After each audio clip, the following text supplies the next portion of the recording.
जय श्री राम दोस्तों, स्वागत है आपका हमारे चैनल सिस्टर्स साधना में। महाभारत से मिलते हैं ये ज्ञान की बात, आपने जान लिए तो जीत जाएंगे जिंदगी की जंग। महाभारत की शिक्षा हर काल में प्रासंगिक रही है।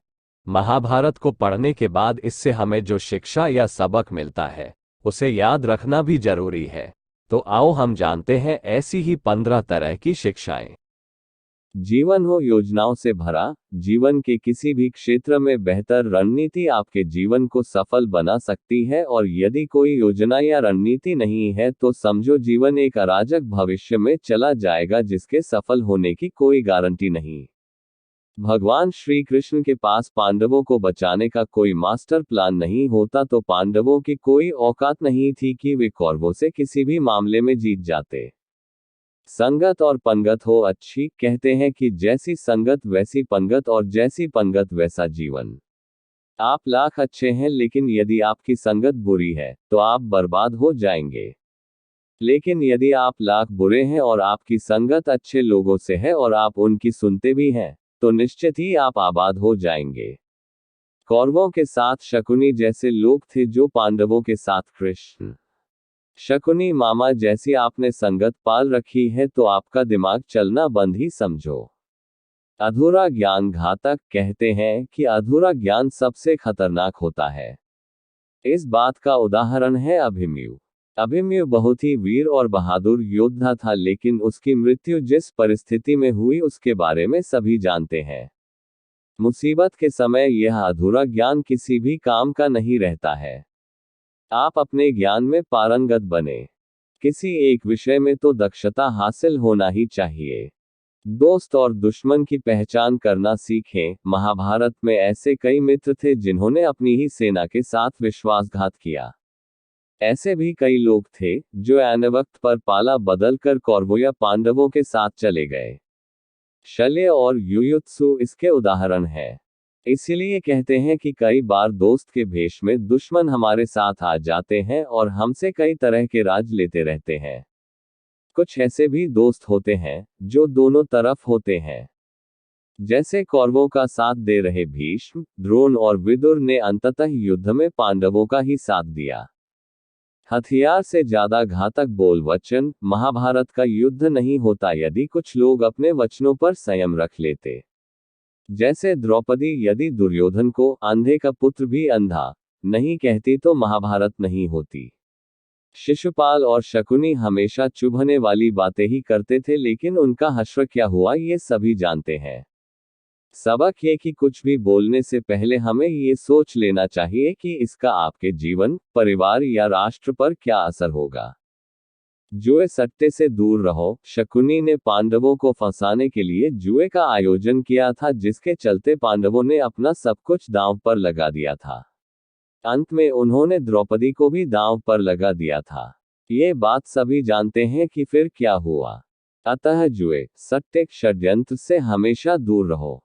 ये चीजें मनुष्य का जीवन अंधकार में बना देती है।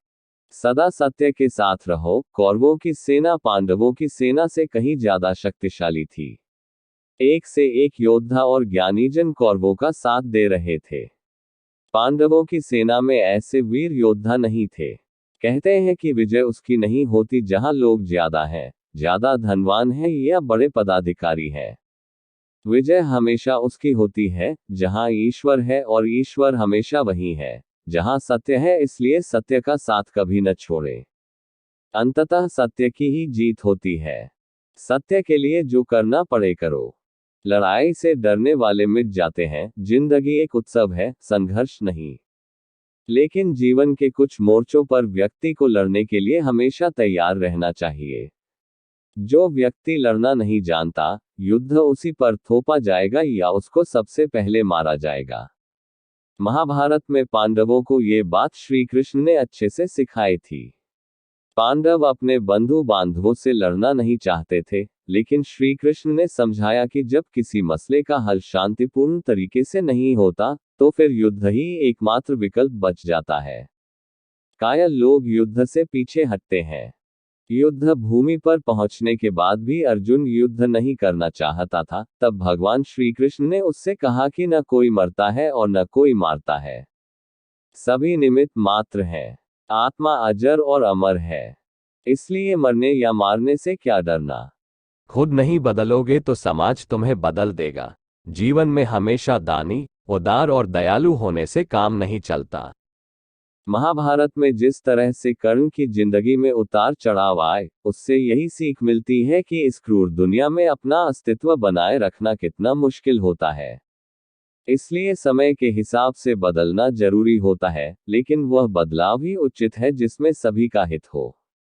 कर्ण ने खुद को बदलकर अपने जीवन के लक्ष्य तो हासिल कर लिया, लेकिन वे फिर भी महान नहीं बन सके, क्योंकि उन्होंने अपनी शिक्षा का उपयोग समाज से बदला लेने की भावना से किया। बदले की भावना से किया गया कोई भी कार्य आपके समाज का हित नहीं कर सकता। शिक्षा का सदुपयोग जरूरी। समाज ने एक महान योद्धा कर्ण को तिरस्कृत किया था, जो समाज को बहुत कुछ दे सकता था, लेकिन समाज ने उसकी कद्र नहीं की, क्योंकि उसमें समाज को मिटाने की भावना थी। कर्ण के लिए शिक्षा का उद्देश्य समाज की सेवा करना नहीं था, अपितु वो अपने सामर्थ्य को आधार बनाकर समाज से अपने अपमान का बदला लेना चाहता था। समाज और कर्ण दोनों को ही अपने अपने द्वारा किए गए अपराध के लिए दंड मिला है और आज भी मिल रहा है। कर्ण यदि यह समझता कि समाज व्यक्तियों का एक जोड़ मात्र है जिसे हम लोगों ने ही बनाया है, तो संभवतः वह समाज को बदलने का प्रयास करता, न कि समाज के प्रति घृणा करता। अच्छे दोस्तों की कद्र करो। ईमानदार और बिना शर्त समर्थन देने वाले दोस्त भी आपका जीवन बदल सकते हैं। पांडवों के पास भगवान श्री कृष्ण थे तो कौरवों के पास महान योद्धा कर्ण थे। इन दोनों ने ही दोनों पक्षों को बिना शर्त अपना पूरा साथ और सहयोग दिया था। यदि कर्ण को छल से नहीं मारा जाता तो कौरवों की जीत तय थी। पांडवों ने हमेशा श्री कृष्ण की बातों को ध्यान से सुना और उस पर अमल भी किया, लेकिन दुर्योधन ने कर्ण को सिर्फ एक योद्धा समझकर उसका पांडवों की सेना के खिलाफ इस्तेमाल किया। यदि दुर्योधन कर्ण की बात मानकर कर्ण को घटोत्कच को मारने के लिए दबाव नहीं डालता, तो इंद्र द्वारा दिया गया जो अमोघ अस्त्र कर्ण के पास था उससे अर्जुन मारा जाता। भावुकता कमजोरी है। धृतराष्ट्र अपने पुत्रों को लेकर जरूरत से ज्यादा ही भावुक और आसक्त थे। यही कारण रहा कि उनका एक भी पुत्र उनके वश में नहीं रहा। वे पुत्रमोह में भी अंधे थे। इसी तरह महाभारत में हमें ऐसे कुछ पात्र मिलते हैं जो अपनी भावुकता के कारण मूर्ख ही सिद्ध होते हैं। जरूरत से ज्यादा भावुकता कई बार इंसान को कमजोर बना देती है और वो सही गलत का फर्क नहीं पहचान पाता। कुछ ऐसा ही हुआ महाभारत में धृतराष्ट्र के साथ, जो अपने पुत्रमोह में आकर सही गलत का फर्क भूल गए। शिक्षा और योग्यता के लिए जुनूनी बनो। व्यक्ति के जीवन में उसके द्वारा हासिल शिक्षा और उसकी कार्य योग्यता ही काम आती है। दोनों के प्रति एकलव्य जैसा जुनून होना चाहिए, तभी वह हासिल होती है।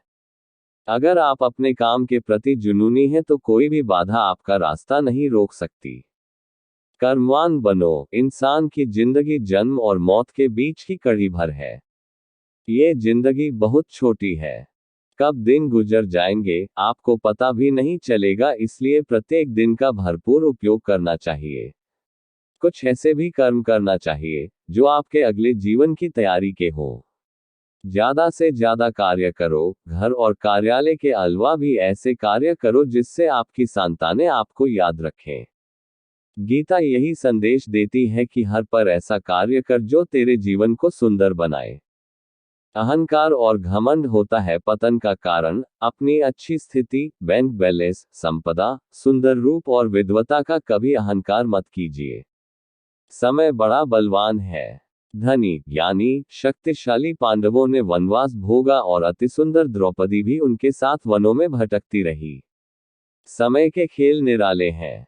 जिस अम्बा का जीवन भीष्म के कारण बर्बाद हो गया था, उसने शिखंडी के रूप में जन्म लेकर भीष्म से बदला लिया था। महाभारत में ऐसे कई उदाहरण हैं जिनसे ये प्रेरणा मिलती है कि घमंड को पतन का कारण बनने में देर नहीं लगती है। कोई भी संपत्ति किसी की भी नहीं है। अत्यधिक लालच इंसान की जिंदगी को नर्क बना देता है। जो आपका नहीं है उसे नीतिपूर्वक लेने, हड़पने का प्रयास न करें। आज नहीं तो कल उसका दंड अवश्य मिलता है। भगवान श्री कृष्ण कहते हैं कि आज जो तेरा है कल बीता हुआ कल किसी और का था और कल आने वाला कल किसी और का हो जाएगा। अतः तू संपत्ति और वस्तुओं से आसक्ति मत पाल। ये तेरी मृत्यु के बाद यहीं रखे रह जाएंगे। अर्जित करना है तो परिवार का प्रेम और अपनत्व अर्जित कर, जो हमेशा तेरे साथ रहेगा।